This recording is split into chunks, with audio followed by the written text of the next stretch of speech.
নমস্কার, আপনারা দেখছেন সংবাদ পরিবর্তন ফিরে এলো একটি ব্রেকের পর। বাংলার হৃদয়ে মমতা অর্থাৎ রাজ্য কমিটির যুগ্ম সম্পাদক পশ্চিমবঙ্গের বাংলা হৃদয়ে মমতার সামাইন রেজা যেদিন থেকে প্রার্থী তালিকা ঘোষণা হয়েছে, সুদূর মালদা থেকে দৌড়াদৌড়ি শুরু করে দিয়েছে। 43 ডিগ্রি তাপমাত্রাকে উপেক্ষা করে যেভাবে সামাইন রেজা ডায়মন্ড হারবার থেকে বসিরহাট থেকে আসানসোল থেকে মুর্শিদাবাদ, একের পর এক জেলা উনি দৌড়ে বেড়াচ্ছেন। অসুস্থ হয়ে গিয়েছেন, তারপরেও তিনি থেমে থাকছেন না এবং তিনি সরাসরি জানিয়ে দিয়েছেন সময়ের অপেক্ষা। অর্থাৎ যেভাবে ধর্ম নিয়ে রাজনীতি করছে বিরোধীরা, তা ন্যক্কারজনক ঘটনা বলেও তিনি জানিয়ে দিয়েছেন। অসুস্থতার পরে তিনি সংবাদ মাধ্যমের কাছে একটি বার্তা তিনি পাঠিয়েছেন এবং সমস্ত মানুষকে, আপামর সমস্ত ভারতবাসীকে গণতান্ত্রিক অধিকারে তাদের ভোট প্রয়োগ করতে বলেছিলেন এবং আগামী 4 তারিখে বিরোধীরা যাতে সেই আরব সাগরের জলে নিক্ষেপ হয় তার দিকে তাকিয়ে রয়েছে সামাইন রেজা। নজর রাখুন সেই দিকে। ব্যুরো রিপোর্ট, সংবাদ পরিবর্তন। নমস্কার, আমি বাংলা হৃদয় মমতা পশ্চিমবঙ্গ রাজ্য কমিটির যুগ্ম সম্পাদক মোহাম্মদ সামাইন রেজা। দীর্ঘদিন অসুস্থ থাকার জন্য আমি আপনাদের সামনে এই প্রচারে আসতে পারিনি, তাই ঘোরভাবে আমি আপনাদের কাছে ক্ষমা চেয়ে নিচ্ছি। বাংলার হৃদয় মমতা, সঙ্গে আছে জনতা। বাংলার হৃদয় মমতা দিচ্ছে ডাক, বিজেপি সরকার নিপাত যাক। বিজেপি হটাও, দেশ বাঁচাও। আজকে বর্তমানে বিজেপি সরকার, আপনারা জানেন, কোন রকম বেকারত্ব বা উন্নয়নের কোনো গল্প নাই, কথা নাই, কোনো ভাষণ নাই। তারা শুধু ধর্মের সুশ্রুড়ি, ধর্মের বিভাজন এবং সাম্প্রদায়িকের কথা শুনে তারা আজকে এই চেয়ারে বসে থাকতে চায়। তাই এই আচরণ এবং ধর্ম বিভেদ এবং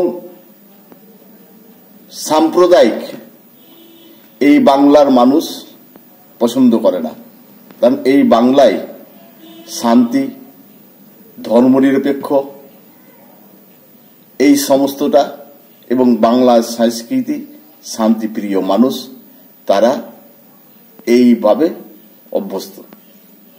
তাই বাংলার মানুষ বিজেপিকে সঠিকভাবে যোগ্য জবাব দেবে।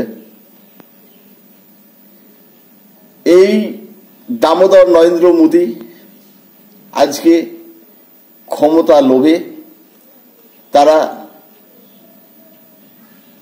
শুধু ধর্মের সুশ্রুড়ি দিয়ে সমস্ত জায়গায় প্রচারে নেমে পড়েছে। বিশেষ করে গোটা ভারতবর্ষের মধ্যে পশ্চিমবঙ্গ হচ্ছে একমাত্র টার্গেট। কারণ এই পশ্চিমবঙ্গ হচ্ছে শান্তিপ্রিয় এবং ধর্মনিরপেক্ষ রাজ্য, যেটার রীতি আচরণ এবং সাম্প্রদায়িক রুখতে সাম্প্রদায়িকতার সুশ্রুড়ি যাতে না লাগে তার বিরুদ্ধে এবং সমাজ সঠিকভাবে যাতে সুস্থভাবে তৈরি হয়, এই নেত্রী আমাদের মমতা ব্যানার্জি লড়াই করে যাচ্ছেন। আর সেটাকে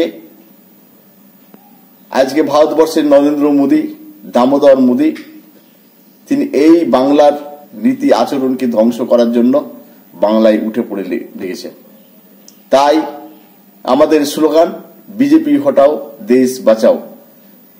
এই বাংলাকে বাঁচাতে তৃণমূল কংগ্রেসের মনোনীত প্রার্থী জোড়াঘাস ফুল চিহ্নের সকল ভোটারকে জোড়াঘাস ফুল চিহ্নে তৃণমূলের মনোনীত প্রার্থীকে বিপুল ভোটে জয়যুক্ত করে বাংলায় প্রমাণিত করবেন এই জনতা।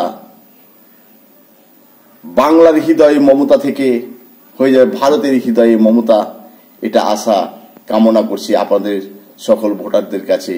তাই আগামীতে এই 2024-এ চলতি ভোটে সকলকেই অনুরোধ করা হচ্ছে, আপনারা একটিও ভোট বিজেপি কংগ্রেস বিরোধী বা নির্দলদের নয়, সঠিক সমাজকে সুরক্ষা রাখতে বাংলার মাটি, বাংলার মানুষ, মা মাটি মানুষ, মমতা বন্দ্যোপাধ্যায়, অভিষেক বন্দ্যোপাধ্যায় জিন্দাবাদ, এবং তার নেতৃত্বেই আজকে এই মনোনীত প্রার্থীদের বিপুল ভোটে জয়যুক্ত করে ভারতবর্ষের হৃদয়ের মমতা যেন তৈরি করতে পারি আমরা, এটাই আশা রেখে আপনারা ভালো থাকেন, সুস্থ থাকেন এবং ভালোভাবে ভোট দিবেন। সরকারি ভারতীয় সংবিধান নীতি অনুযায়ী ভোট দিবেন, শান্তি শৃঙ্খলভাবে ভোট দিবেন, এটা আশা রেখে আমি শেষ করলাম। নমস্কার।